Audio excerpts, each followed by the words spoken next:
Buenos días. Es un gusto para Grupo CIH darles la bienvenida a este webinar titulado Compliance Laboral, un lujo o una obligación ante la reforma. El día de hoy estará compartiendo con nosotros el licenciado Tulio Meléndez, experto en Derecho Laboral de Grupo CIH. El abogado Hugo Tulio Meléndez es consejero laboral de importantes grupos empresariales mexicanos y extranjeros, así como para el sector público. Es miembro de la Comisión Representativa ante Organismos de Seguridad Social del Colegio de Contadores Públicos en México. Además, participó desde la iniciativa privada y el sector público en áreas especializadas para la administración de personal, atención de juicios laborales individuales, negociaciones colectivas, así como jurídicas y de manejo presupuestal, dirigiendo varias de ellas. Además, en el Senado de la República, fue parte del equipo que dirigió la formación del Servicio Civil de Carrera, vigente hasta el día de hoy. Ha sido catedrático de la licenciatura y posgrado en temas laborales y administrativos en instituciones como la UNAM, el TEC de Monterrey, la Ibero y la INAP. Ha publicado diversos artículos sobre temas laborales y administrativos en medios impresos y digitales. Además, se especializa en la práctica del derecho laboral y la consultoría administrativa.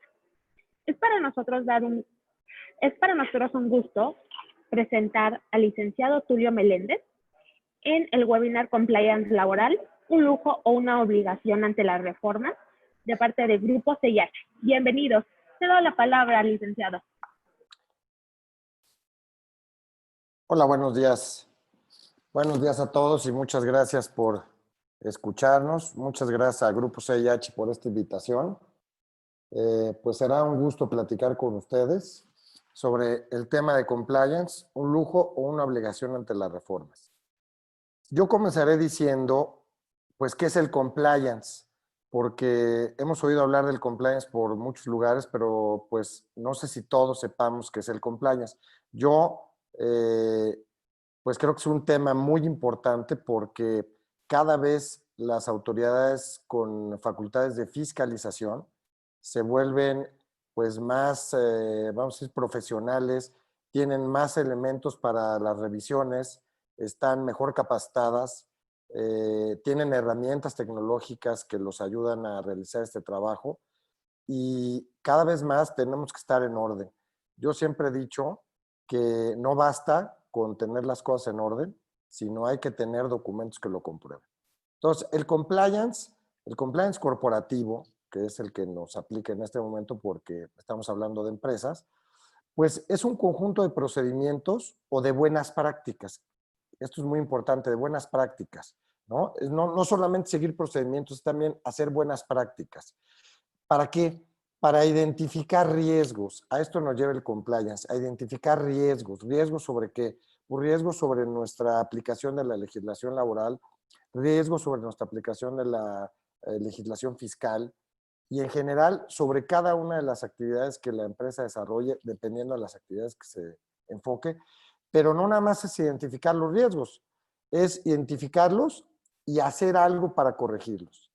Si nosotros identificamos que derivado de una revisión laboral, fiscal, de seguridad social, tenemos algún detalle que no estamos cumpliendo, pues entonces tenemos que poner manos a la obra para cumplir con eso que no estamos cumpliendo, tratar de darle solución a lo que no hemos cumplido y en lo subsecuente cumplir. Una de las prácticas que nosotros hacemos es precisamente este compliance para algunas dependencias en donde los ayudamos precisamente a ver cómo están llevando sus procesos y si hay cosas que pueden mejorar. Es decir, tenemos que ver fortalezas, debilidades, lo que están haciendo bien y lo que no están haciendo bien, ayudarlos para que lo hagan bien. Y lo que están haciendo bien, continuar con esa buena práctica o ese buen procedimiento que están llevando a cabo. Entonces, yo creo en lo personal que el mundo está cambiando y México no es la excepción. Cada día nuestro actuar tiene que estar apegado estrictamente a derecho y tenemos además que dejar cuenta de ello. Los plazos de prescripción en muchos temas han subido. Por ejemplo, quien presta servicios a gobierno, sus plazos de prescripción subieron, ahora son 7 años. Anteriormente eran 5 para las faltas graves, ahora son 7. Y además las empresas tienen ahora una serie de sanciones que pueden llegar a la disolución de las empresas y a procesos penales en contra de los representantes y los dueños de las empresas. Entonces, hoy más que nunca vale la pena hacer un alto, revisar que estemos cumpliendo la legislación y lo que no estemos haciendo por desconocimiento, por cualquier situación que nos aplique, valorar su cumplimiento. En este caso nos toca hablar de la parte laboral. Nosotros somos especialistas en materia laboral y derivado de estas reformas y que ahora la Secretaría del Trabajo también está en una campaña de verificación muy exhaustiva, más ahora con el tema del COVID. Pero bueno, el tema del COVID será algo que pasará, no es motivo de esta plática porque eso tendrá que ver con todas las normas de reapertura que son muy importantes y sé que en CIH ya han tenido algunas pláticas de esto con algunos expertos. La Secretaría del Trabajo tiene una campaña permanente de revisión y fiscalización para ver que los patrones cumplan con sus obligaciones laborales. Y en este caso, derivado de las reformas, ¿qué encontramos? Bueno, la última reforma a la Ley Federal del Trabajo vino el 1 de mayo de 2019, la importante, la que todo el mundo conoce. Y derivado de esta, hubo cambios muy importantes que estamos viviendo y que vamos a seguir viviendo pues de aquí al 2023, porque son los plazos para mucha de la entrada en vigor de varios de los conceptos o de varios de los puntos que la reforma trató, como es el tema de la nueva justicia laboral a través del Poder Judicial y no ya de las juntas. Estamos empezando a vivir ya este proceso de transición.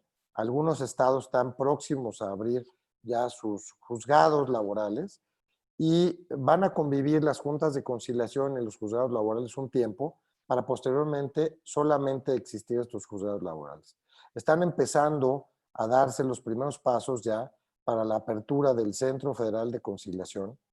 De hecho ya salió su reglamento, en donde vamos a dirimir las controversias laborales en materia federal de primera instancia y en donde se va a llevar a cabo el registro de todos los contratos laborales de todo el país y los reglamentos.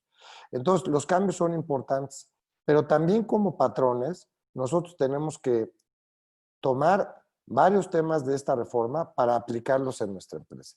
Y hay cosas muy sencillas como los contratos de trabajo.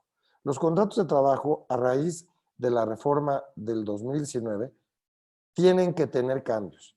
Una cosa muy sencilla, pero que si no la tenemos, podemos ser sujetos de una multa. La Ley Federal del Trabajo tiene específicamente un capítulo de sanciones. Y en ese capítulo de sanciones establece una mínima de 50 UMAS y una máxima de 2.500 UMAS, pero ojo, por trabajador. No es que si nos revisan y resulta que no tenemos la designación de beneficiarios, que es lo que debemos tener ahora en los contratos, porque así lo dice la ley, está dentro de la ley que es un elemento del contrato. Si no tenemos la designación de beneficiarios en los contratos, no nos van a multar, no nos van a aplicar una multa, nos van a aplicar la multa por cada trabajador que no tenga en su contrato la designación de beneficiarios. Entonces, ¿qué tenemos que hacer?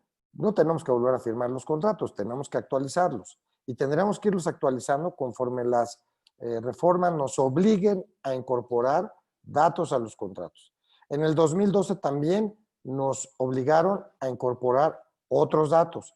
Hoy tenemos que tener una serie de datos del trabajador, tenemos que tener su dirección, su edad, su nacionalidad, su sexo, si es casado, su CURP, su RFC, su designación de beneficiarios.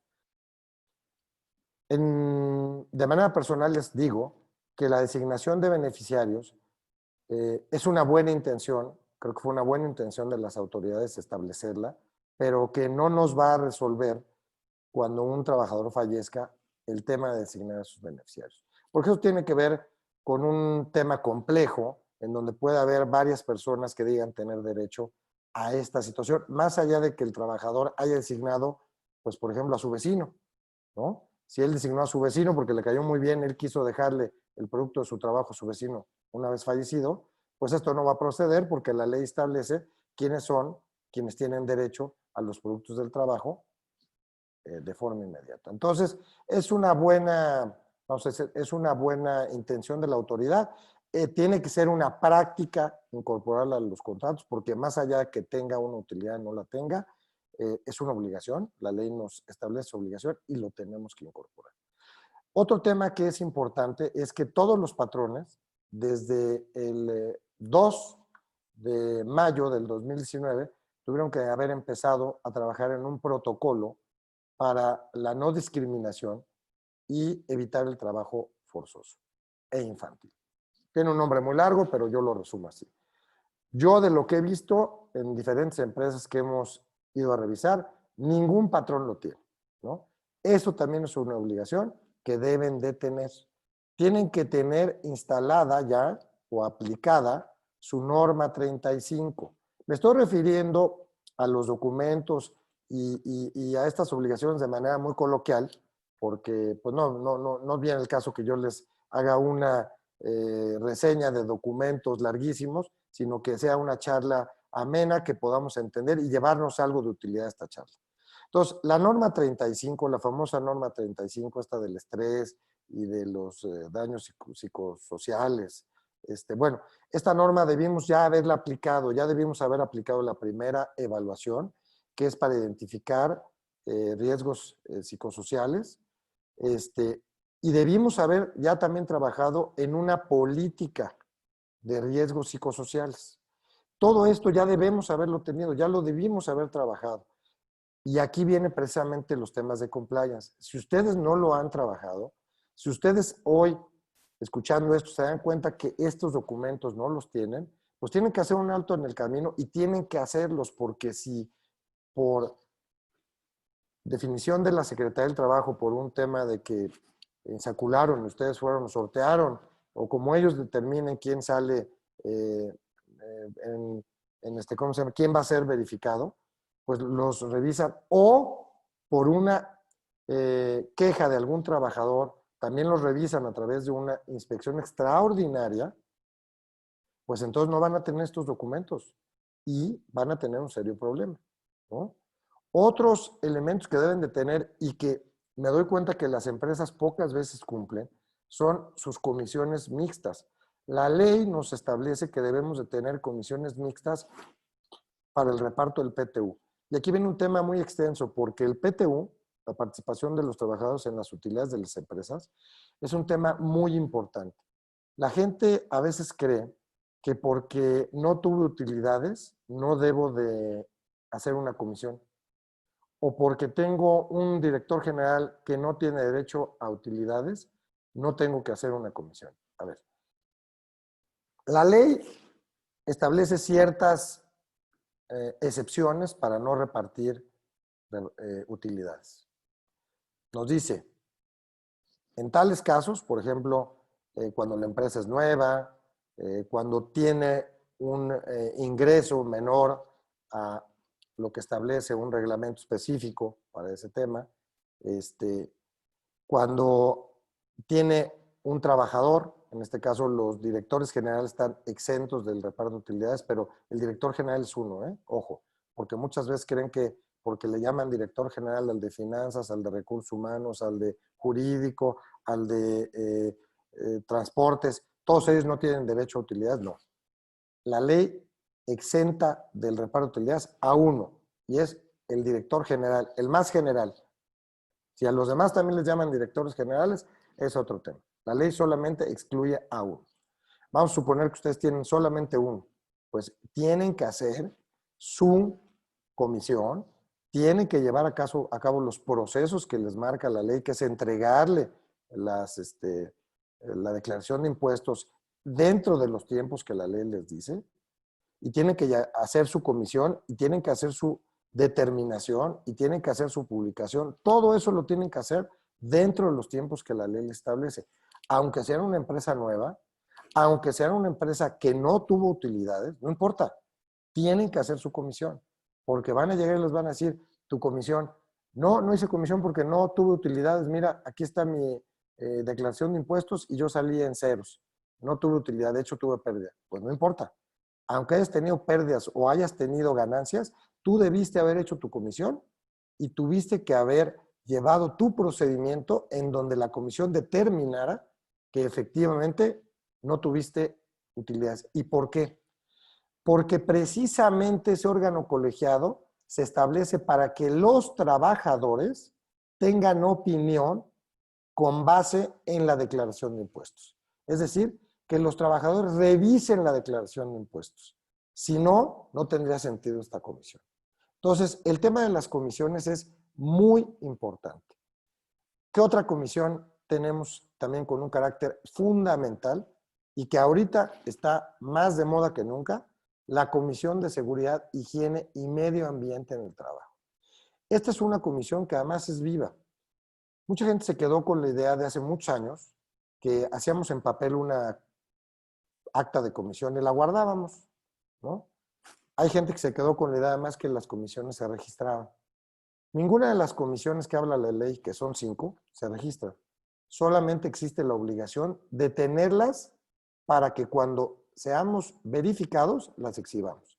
Es decir, la ley dice, yo no quiero que vengas, no hay ni dónde registrarlas. Lo único que vas a hacer es tenerlas y cuando yo te revise me las vas a mostrar. ¿Sí? Con las prescripciones que la ley establece para todo lo que tenga que ver que surgió de esa comisión en años anteriores.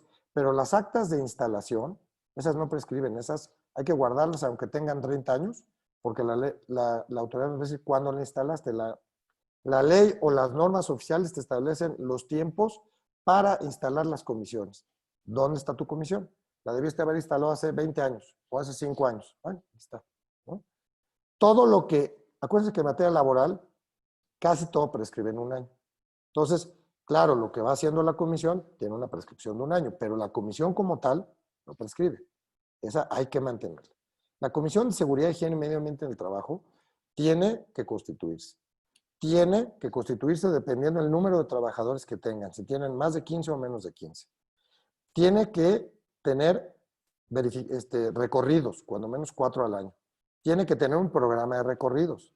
Tiene que tener un programa de capacitación de sus integrantes y tienen que capacitar a sus integrantes. Además, esa comisión tiene, cuando es de más de 15 trabajadores, que es la generalidad, tiene que tener alternancia en los puestos, porque en una comisión de más de 15 trabajadores hay un coordinador y hay un secretario, hay vocales. Bueno, estos puestos cada 2 años tienen que rotar. Entonces, si ustedes tienen un sindicato, vamos a suponer, y cuando inician el coordinador es el patrón y el secretario es el sindicato, a los 2 años cambian los papeles y el coordinador será el sindicato y el secretario será el patrón o los representantes de estos. Entonces, es una comisión viva. ¿Y cuáles son las multas por no tener esta comisión viva? Solamente el hecho de no capacitar o demostrar que capacitamos a los miembros de los integrantes de las comisiones, pues son multas muy fuertes, muy fuertes. El no tener la comisión instalada son multas muy fuertes, ¿no? Entonces, esto la gente lo ve cuando revisa la Secretaría del Trabajo, que además ya la Secretaría del Trabajo se dio cuenta que es algo que no cumplimos y entonces es algo que revisa de manera regular porque sabe que pocos empleadores cumplen con estas comisiones. Tienen que tener también una comisión de capacitación, adiestramiento y productividad. También es una comisión que tiene una vida constante. Y en esta comisión sí hay cosas que se registran en la Secretaría a través de su página de internet, que son los programas, que son los resultados de estos programas, cómo se capacitó a la gente. Esto sí se registra. La comisión como tal no. Entonces es una comisión viva, es una comisión que tiene que estarse generando documentos, que tiene que estarse reuniendo y que tiene que tener una carpeta de documentación. Otra comisión es la del Cuadro General de Antigüedades, que también la tenemos que tener al día, porque esta comisión tiene como fin darle a conocer a los trabajadores cuál es la antigüedad que nosotros tenemos registrada de ellos. Porque la antigüedad, pues derivan derechos que para ellos son importantes, como su derecho a vacaciones. No son las mismas vacaciones para el que tiene 2 años que para el que tiene 10. Entonces, es muy importante que esta comisión también la tenga. También está la comisión, perdón, del Reglamento Interior del Trabajo, que esta no es obligatoria, porque solamente la tendremos si tenemos Reglamento Interior del Trabajo. El Reglamento Interior del Trabajo no es obligatorio. El Reglamento Interior de Trabajo contempla las particularidades de las relaciones de trabajo, es decir, las cosas finas del trabajo, de las relaciones de trabajo. Nosotros en la ley encontramos qué es lo que debe contener un reglamento. Nos dice que debe contener, pues, cuáles son los horarios de trabajo, ¿no? El lugar donde se paga, etcétera, etcétera. Son las sanciones, y vamos a aplicar sanciones, el procedimiento para aplicar las sanciones. Recordemos que como patrones no podemos aplicar sanciones a las que están en la ley, que es el despido, si no tenemos un reglamento interior de trabajo.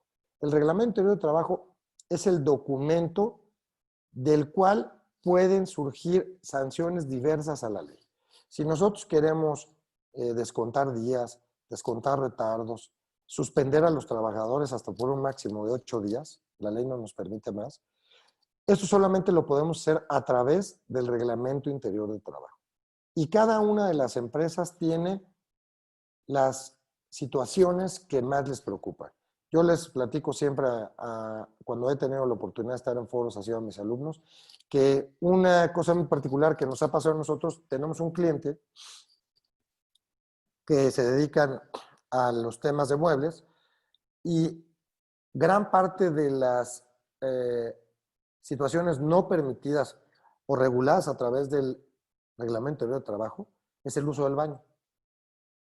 Esta empresa, desconozco yo ya su operación, tienen un tema con el uso del baño, con que los trabajadores pierden mucho tiempo en el baño, duermen en el baño, venten en el baño, o sea, para los dueños de esa empresa el uso del baño es un tema particularmente importante. ¿Y qué han hecho al ser particularmente importante? Regularlo en el Reglamento Interior de Trabajo.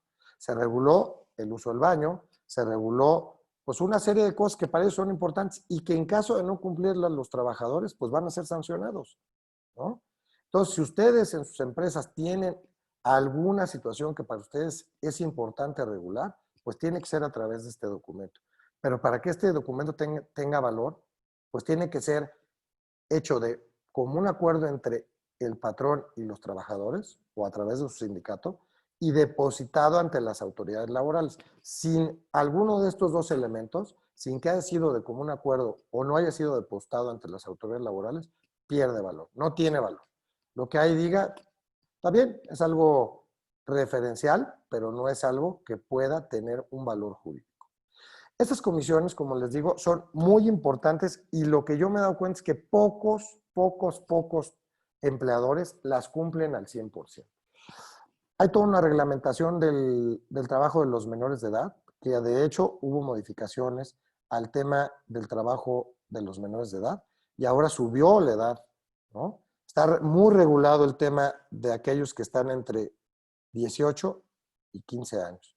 Entonces, cumplimos la regulación de los menores de edad, no los tenemos en lugares peligrosos, tienen una jornada especial, tienen vacaciones especiales, pues es algo que también tenemos que verificar. ¿Sus empresas están inscritas al Infonacot? Bueno, tenemos la obligación, todos los patrones, de tener un registro en el Infonacot. Si no lo tenemos, ese solo hecho, lo usemos o no, nuestros trabajadores usen o no el Infonacot, cumplimos con eso. Bueno, si no lo cumplimos hay que verificarlo, ¿no? En el tema no estrictamente laboral, un poco de seguridad social. Presentamos los dictámenes del Seguro Social cuando tenemos más de 300 trabajadores. Presentamos los dictámenes en cada entidad en la que nos encontremos, en Querétaro, en la Ciudad de México, Puebla, por lo que hace a los impuestos sobre nómina. Bueno, eso es algo que también ustedes tienen que verificar porque las sanciones son altas, son sanciones que pues en un momento dado pueden hacerle un hoyo grande a las empresas, ¿no? Entonces, es importante que verifiquemos todo aquello que tiene que ver con la materia laboral, la materia de seguridad social, la materia fiscal, para ver si efectivamente lo podemos cumplir. Miren, tenemos nosotros algunos clientes que se han dado cuenta que no cumplir ha sido más caro que cumplir, ¿no? Cuando han hecho un análisis de no cumplimientos que hicieron y que en algún momento tuvieron una revisión, hoy en día han cambiado y han puesto mucha atención en el tema del cumplimiento de la norma, porque, pues sí, cumplir la norma a veces es complicado, es engorroso, se requiere a lo mejor más trabajo administrativo, documentar más cosas, pero a final de cuentas el no hacerlo, pues vamos a tener que hacer todo eso que no hicimos y además vamos a tener que gastar. Teniendo además, posiblemente en algunos de los casos, hasta algún problema de otro tipo que no sea laboral o administrativo, inclusive penal. Entonces, es importante que las empresas tengan a partir de ya este tema del compliance metido en la sangre. O sea, todas las empresas tenemos que hacer verificaciones, revisiones, consultar especialistas para que los puedan asesorar en cuáles son los puntos importantes, por ejemplo, en materia laboral, que ustedes deben de cumplir. ¿Vamos a cumplir todos? Pues yo creo que no. Yo creo que nadie podemos cumplir todos, ¿no? Es imposible cumplir todo. Pero cuando menos cumplir la mayoría o aquellos que son más importantes, ¿no? Esto me lleva, por ejemplo, al tema del home office, ahora tan mencionado, ¿no? Muchas de las empresas me dicen, no, yo quiero cumplir también con el tema de home office. Bueno, pues te tengo una mala noticia. El home office no está regulado. Este tema que se ha vuelto tan de moda que nos aventaron a partir del 31 de marzo a todos a hacer home office, pues resulta que no está regulado. Y entonces la ley no contempla ese trabajo de home office. Algunos me dirán, yo he visto que en la ley hay un trabajo a domicilio. Efectivamente, está en el artículo 311 de la Ley Federal del Trabajo. Pero este trabajo a domicilio, si ustedes lo analizan, es un capítulo que tiene muchos años. Y es un capítulo que se utilizó y se ha venido utilizando básicamente para la industria textil. ¿Por qué? Porque si leemos con cuidado este capítulo, señala que el trabajo a domicilio es aquel por medio del cual un patrón asigna tareas y da insumos a personas para que una vez trabajados los insumos, los devuelva. Entonces, básicamente tiene que ver con personas que contratan familias para que realicen textiles, no es exclusivo de los textiles, pero ahí es donde nosotros hemos visto que se ha utilizado más. Les entregan la tela, les entregan el hilo, la gente se lo lleva a su casa, los trabaja y en determinado tiempo se los regresa y se les paga con base en los productos terminados. Tiene además una serie de requisitos, tiene que informarse a la inspección del trabajo que existe este tipo de contratos. Bueno, tiene una serie de regulación que no viene ahorita al caso, que es compleja, pero no habla del home office como lo conocemos, como es cualquiera de nosotros que tomamos nuestra computadora y estamos en nuestra casa trabajando, ¿no? Porque mucha gente me pregunta, ¿quién paga la luz? ¿Quién paga el internet? ¿La computadora me la pone el patrón o la pongo yo? ¿Cuántas horas trabajo? Si me caigo en mi casa, ¿es accidente de trabajo? ¿A qué hora puedo descansar? Bueno, pues todas estas preguntas debe la autoridad de contestarlas a través de una regulación. Ya en el año 2019, en el 19 de junio, el Senado de la República aprobó un proyecto de reforma al teletrabajo, y así le llamó, que es este llamado home office. ¿Qué pasó? La Cámara de Senadores aprobó este proyecto y lo mandó a la Cámara de Diputados. Pero ahí está, en la Cámara de Diputados desde esa fecha no ha tenido movimiento. Creo que hace poco tuvo algún movimiento, pero no ha sido ley. O sea, seguimos sin ninguna regulación. Hay un documento que cayó en mis manos que forman varios países de América Latina o que formaron ahora varios países de América Latina que le llamaron, lo anoté por aquí porque no me acuerdo bien del nombre, CLAD, hicieron un documento en donde se puso qué regulación hay en home office en diferentes países. Y encontramos, yo lo leí, y encontré que en México la única regulación de home office que hay es un documento que sacó la Secretaría del Trabajo en su página de internet, que no tiene ningún valor jurídico, ni no es vinculante, no es nada, porque pues, es un documento que se publicó en la página de internet, donde daba algunos consejos o prácticas para que la gente ahora en COVID llevara a cabo el trabajo de home office.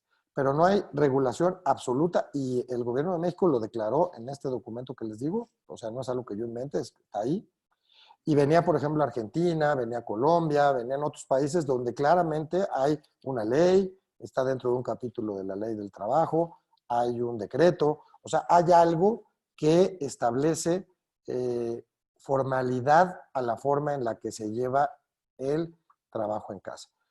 Seguimos esperando, pero fíjense, curiosamente, cuando México es uno de los pocos países que no tiene regulación del teletrabajo, en este estudio también dieron a conocer que éramos el país con mayor índice de teletrabajo, es decir, donde había más gente haciendo teletrabajo a partir de la pandemia. Entonces, pues es un sinsentido que por un lado seamos el país con más personas haciendo trabajo en casa y por el otro seamos uno de los pocos países que no tiene regulación en materia de teletrabajo. ¿Qué podemos nosotros desde la práctica del derecho laboral sugerir o recomendar a aquellas empresas que están teniendo gente en teletrabajo o que ya se dieron cuenta que el teletrabajo es una práctica muy buena, que algunos departamentos se han vuelto muy eficientes estando en teletrabajo? Yo, por ejemplo, en el despacho, los contadores, pues estamos pensando ya nunca regresarlos a la oficina, porque han trabajado extraordinariamente bien desde sus casas y la contabilidad sigue saliendo muy bien, sigue saliendo a tiempo, los impuestos salen cuando los tenemos que pagar.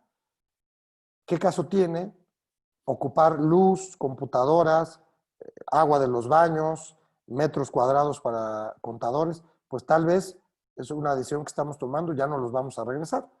Y como nosotros hay mucha gente, además de que uno de los contadores es de la ciudad de Hidalgo y tiene a su mamá allá, entonces le queda extraordinariamente irse a vivir y cuidar a su mamá. Entonces, esto está cambiando, esta frase tan sonada, este cliché de esto llegó para cambiar, pues es cierto. Muchas empresas están viendo cómo van a reconfigurar sus espacios, qué gente van a regresar a sus oficinas, pero además se va a volver una práctica de entrevistas de trabajo.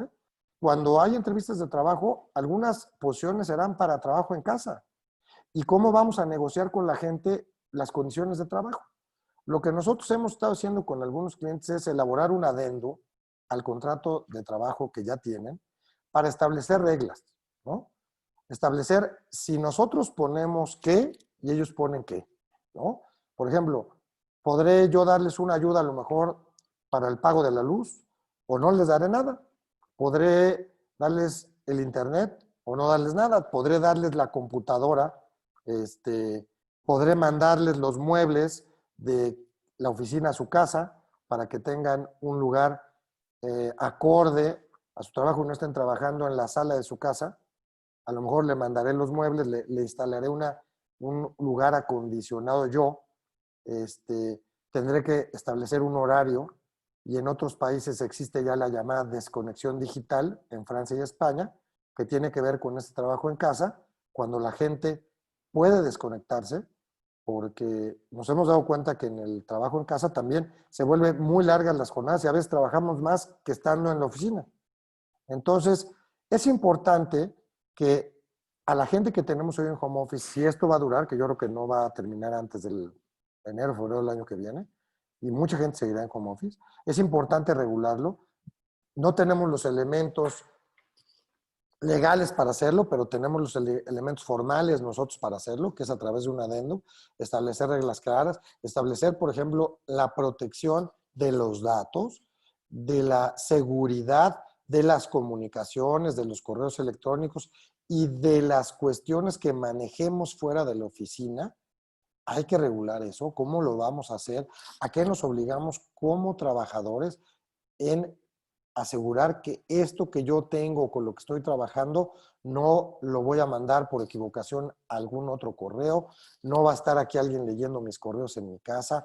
Ese tipo de cosas, las claves, las contraseñas, todo esto hay que regularlo. Y es parte también del compliance, porque pues hoy en día el compliance también tiene que ver con buenas prácticas.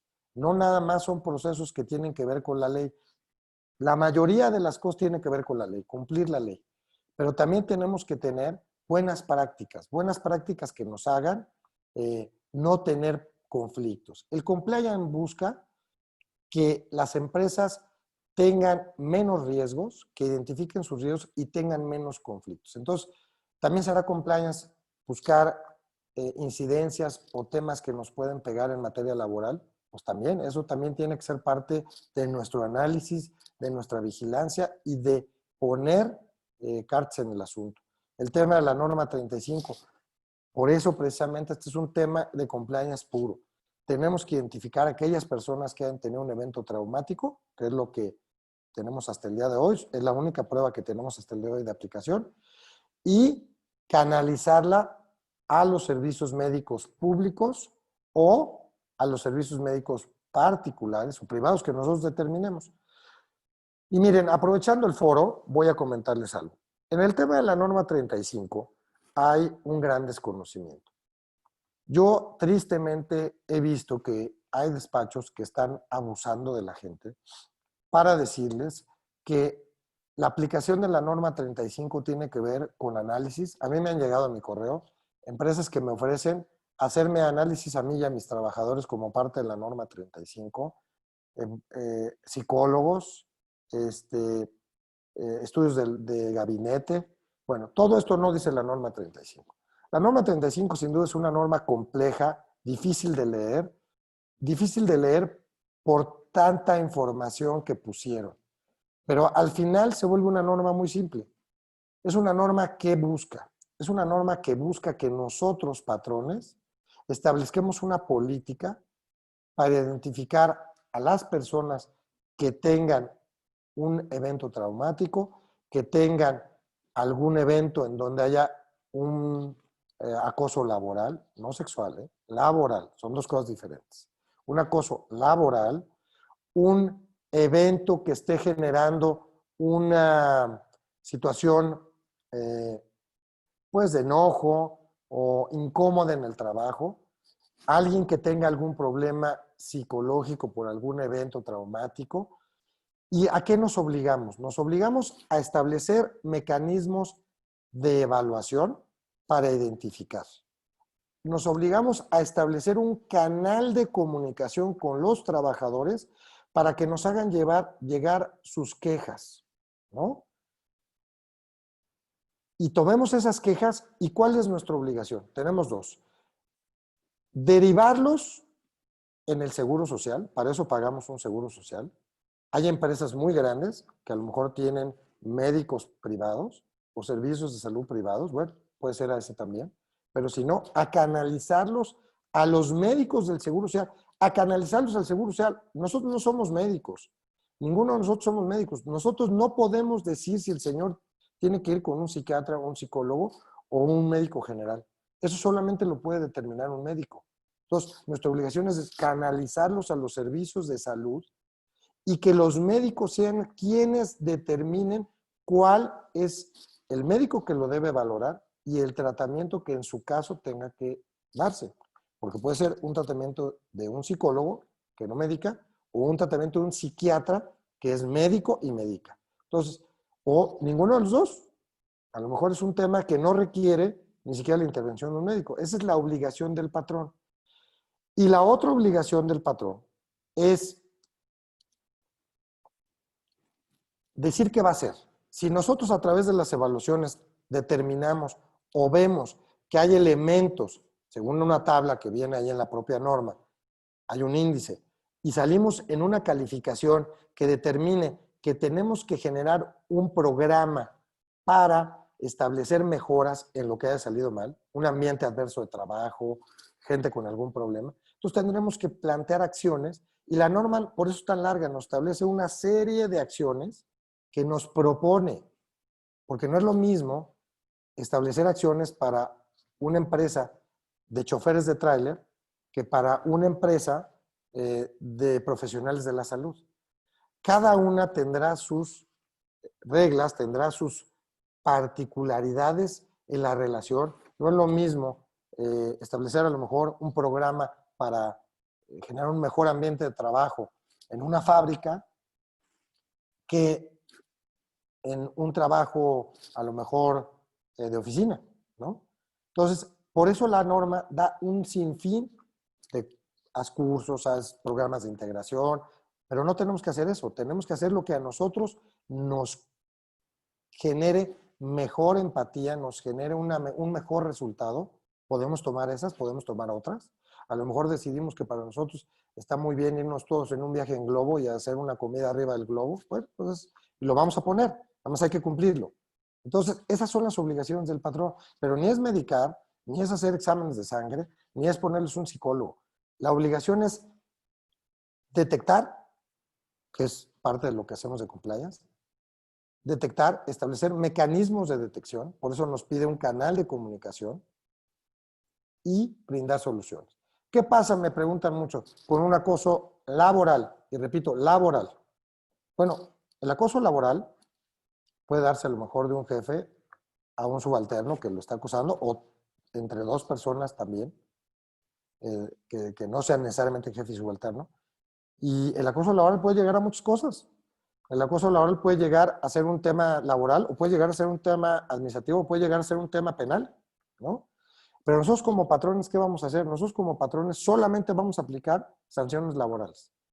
Por eso es importante un reglamento de trabajo, porque hay acciones que podemos establecer dentro de ese reglamento de trabajo como sancionables. ¿Y cuál es la sanción más grande que nosotros podemos poner como patrones? 8 días de suspensión o despedir. Esas son las más graves. Hay otras, les podemos mandar una carta, los podemos suspender un día, les podemos regresar a su casa, no pagarles el día, etcétera, etcétera. Tiene que estar en el reglamento.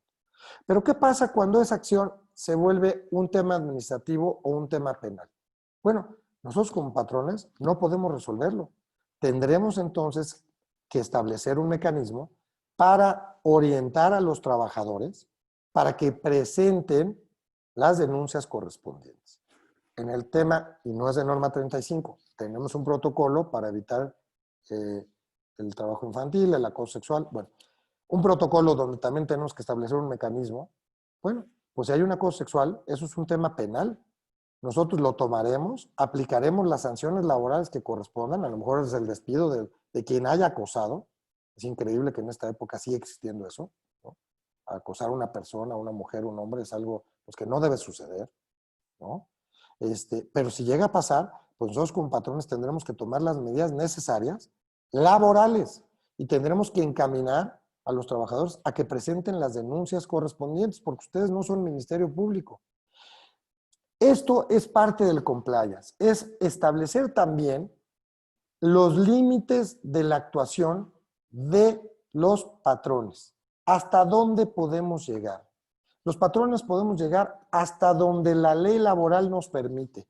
No podemos ir más allá, porque ni somos jueces de paz, ni jueces de lo administrativo o jueces calificadores, no sé, cada lugar tiene diferentes nombres, ni somos ministerios públicos, ni somos policías.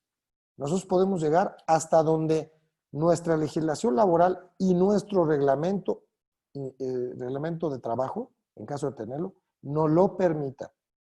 Por eso es tan importante el compliance, porque nos da un marco de actuación, nos da un marco de referencia. Por eso precisamente es una obligación o un lujo. Para mí es una obligación. Lujo no puede ser porque cumplir con la ley no es un lujo. Déjenme ver cómo vamos de tiempo. Ah, caray, ya se me fue el tiempo. Si quieren empezamos con preguntas y respuestas. Yo les agradezco. Siempre hay mucho de qué hablar. Es poco el tiempo que tenemos y muchas las cosas que me gustaría decir. Agradezco infinitamente su atención. Creo que hay una etapa de preguntas y respuestas. Ojalá haya sido claro y si no, mándenos sus preguntas. Trataremos de responderles. Claro que sí, licenciado Hugo. Muchísimas gracias. En este momento es un gusto para mí presentarles a Liz Gallego, nuestra especialista de grupo CIH, que les comentará un poquito más acerca de las soluciones que tenemos para este tema. Posteriormente empezaremos la sesión de preguntas y respuestas. Liz, buenos días, te cedo la palabra. Gracias, muchas gracias. Bueno, pues muchísimas gracias al licenciado Tulio. Muy interesante todo lo que es el tema de compliance laboral. Yo quiero agradecer y tomar este espacio también para presentarme para el grupo y que me conozcan como la parte comercial, y agradecemos a todos los que se sumaron a este webinar.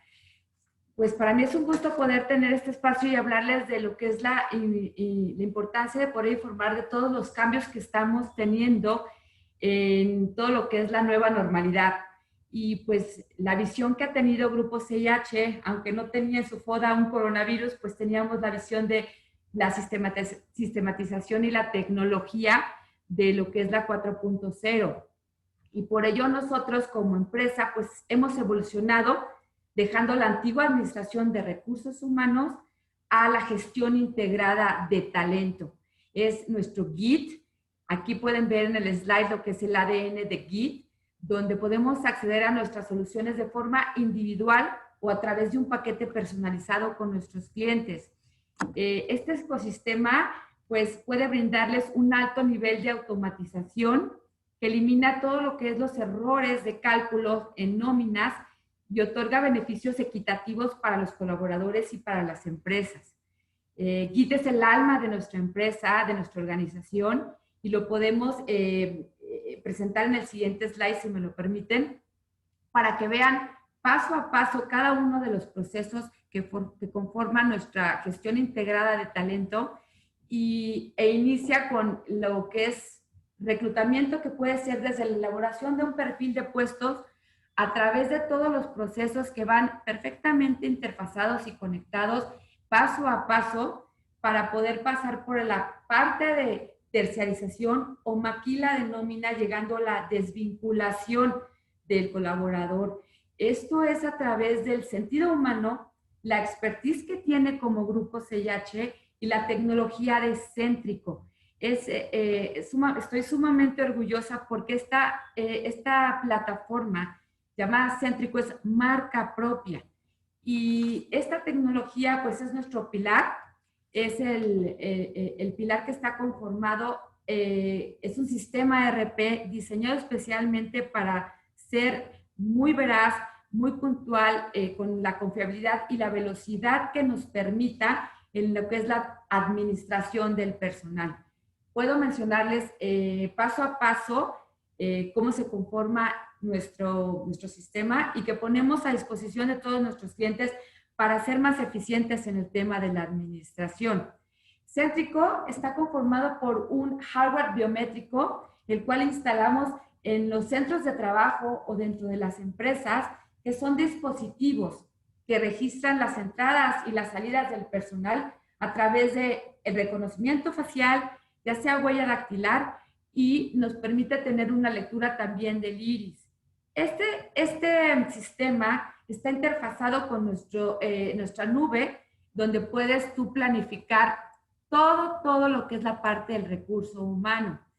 Esta plataforma robusta que nos ha permitido, a través de tanto tiempo que hemos manejado lo que es la administración del recurso humano, saber y conocer de manera puntual las necesidades, minimizando los errores y los cálculos.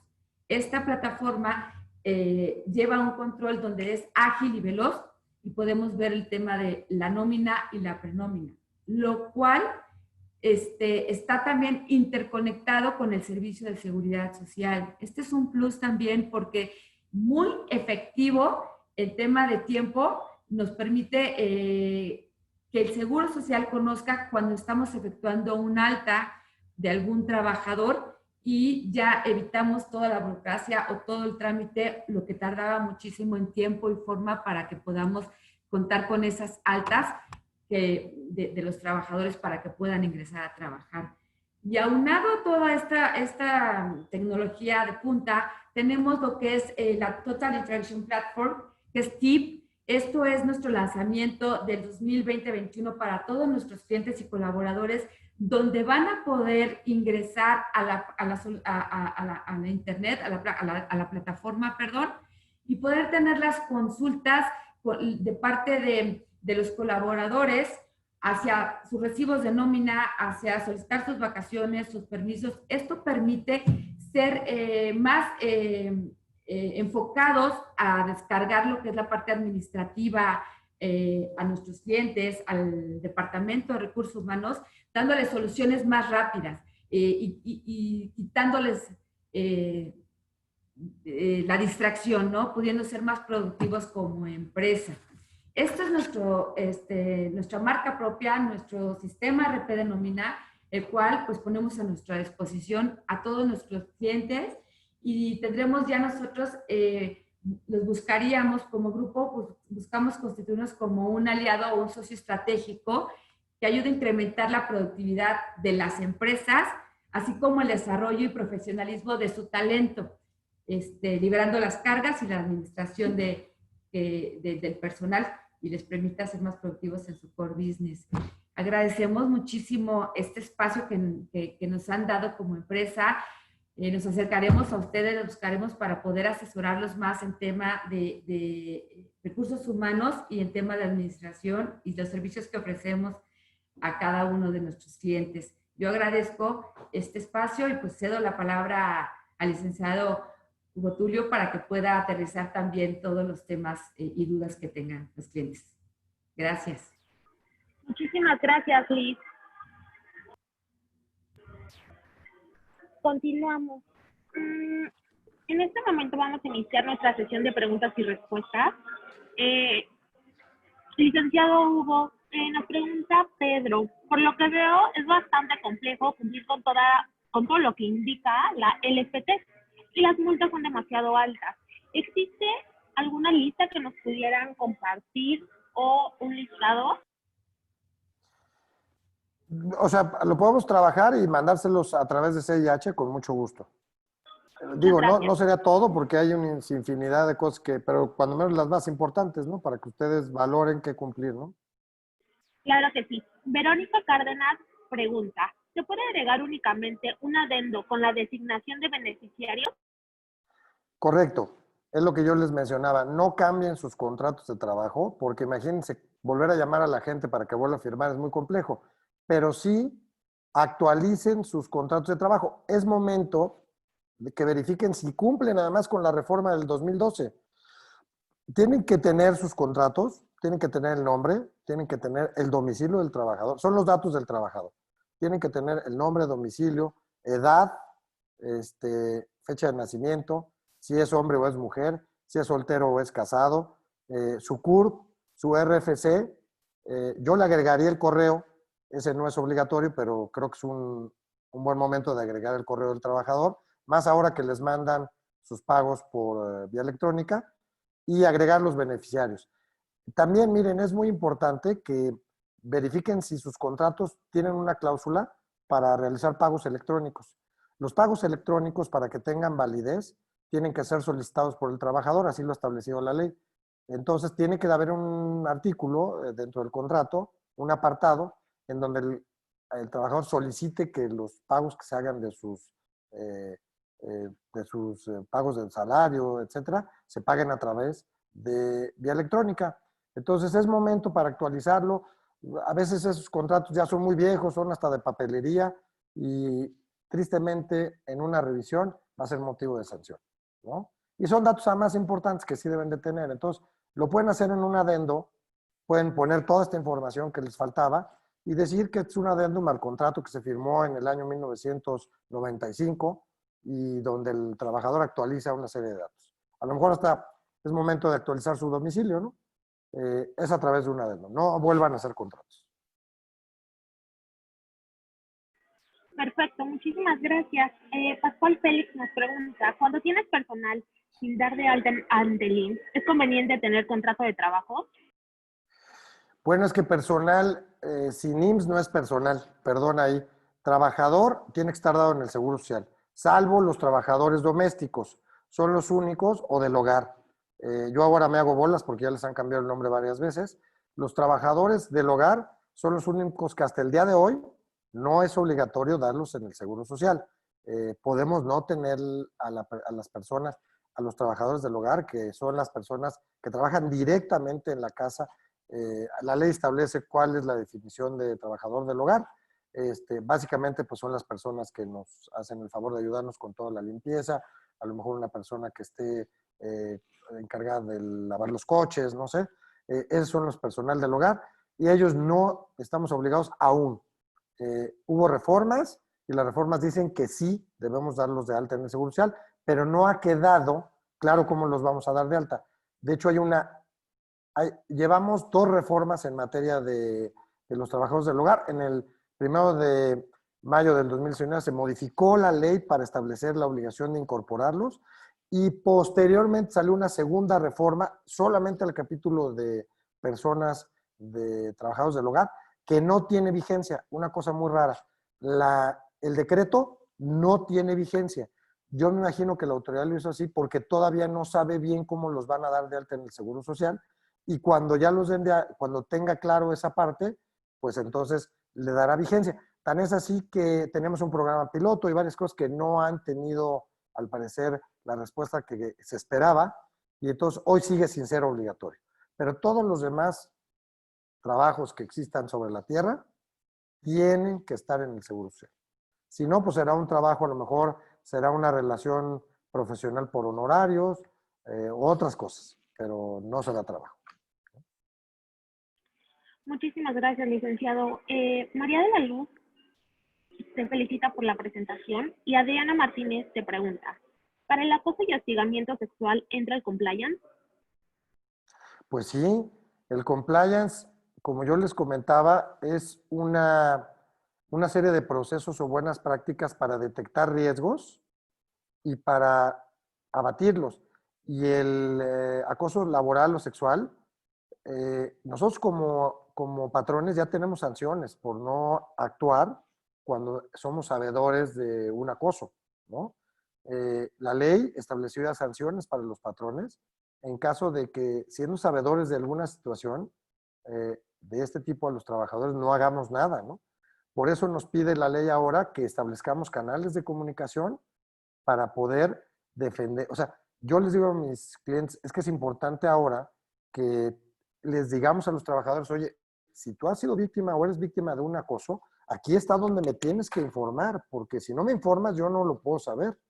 Entonces, vamos a suponer que el día de mañana nos demanden, además en la ley vienen diferentes, ahora con la nueva entrada de la justicia laboral, hay una serie de cambios cuando no va a ser necesario ingresar a través, o para que haya para que procedan las demandas, ahora vamos a tener que llevar una conciliación en el centro que les comenté, el Centro Federal de Conciliación. Necesariamente quien quiera demandar, antes de poder presentar la demanda, va a tener que ir a este centro. Pero la ley establece una serie de particularidades donde no va a ser necesario estar o agotar la instancia de la conciliación. Y una de ellas es cuando las mujeres estén embarazadas, cuando haya temas de discriminación, cuando haya temas de trabajo forzoso, etcétera, etcétera. Pero cuando haya temas de discriminación, nos vamos a poder saltar los trabajadores esta instancia y ir directamente a las demandas. Entonces, la discriminación también es un tema que nosotros tenemos que ver que no pase, porque si pasa podemos ser sancionados y por eso tenemos que abrir un canal para que cuando seamos sabedores, hagamos algo. Y como yo se los comenté, el hacer algo no es ir y regañar al señor, pues es ir y a lo mejor denunciarlo, el trabajador que lo sufrió, a las tasas correspondientes y nosotros a lo mejor despedirlo o aplicarle las sanciones que ameritan. Pero el tema de discriminación, acoso, es un tema de compliance absoluto. Muchas gracias, licenciado. Víctor Galván pregunta, en el caso del trabajo a domicilio, ¿aplica el concepto de horas extras? Claro, por supuesto. A ver, las jornadas de trabajo están establecidas en la ley y nos dice que la máxima es de 48 horas en la jornada diurna, ¿no? En la nocturna y la mixta son diferentes, digo, bajan un poco, la otra es de 45 me parece y la otra de 47 y medio. Entonces, la máxima es de 48. Si yo trabajo más de 48 horas, pues tendrán que pagarme tiempo extra. Es decir, yo puedo trabajar, y esto es algo que es importante mencionar, porque mucha gente me dice, yo trabajo 9 horas, pero de lunes a viernes. Eso no son horas extras, porque la ley nos permite acomodar para descansar el sábado, acomodar las horas en la semana, y eso no se considera tiempo extraordinario. O sea, no es que trabaje yo más de 8. Puedo trabajar 9, puedo trabajar 10, siempre y cuando no pase de 48 horas. Pero si las paso, aplica igual que están en una oficina. Perfecto. Muchísimas gracias, licenciado Hugo. A todos ustedes les damos las gracias en nombre del Grupo CIH. Sabemos que hay demasiadas preguntas, ya que es un tema sumamente relevante, por lo que las preguntas que no hemos podido contestar en este webinar se contestarán vía correo electrónico. Sabemos que les encantó el webinar, lo cual nos da muchísimo gusto, por lo que el video estará disponible y se les hará llegar a cada uno de ustedes. En nombre del Grupo CIH, les recordamos que pueden contactarnos a través de nuestro número telefónico 800-439-7338 y los invitamos a visitar nuestra página de internet www.grupocih.com. En pantalla pueden ver todos nuestros datos, así como redes sociales. Ha sido un gusto compartir con el licenciado Hugo Tulio, con Liz Gallegos, especialista del Grupo CIH, y para mí ha sido un placer acompañarlos en esta sesión, por lo que les agradecemos su tiempo. Muchísimas gracias y los esperamos en nuestro siguiente webinar. Estén súper pendientes, ya que continuaremos tocando temas tan relevantes como el día de hoy. Muchísimas gracias. Muchas gracias. Gracias a ustedes. Gracias, Liz. Gracias. Búsquenos. Nos podemos asesorar muchísimo, ¿verdad?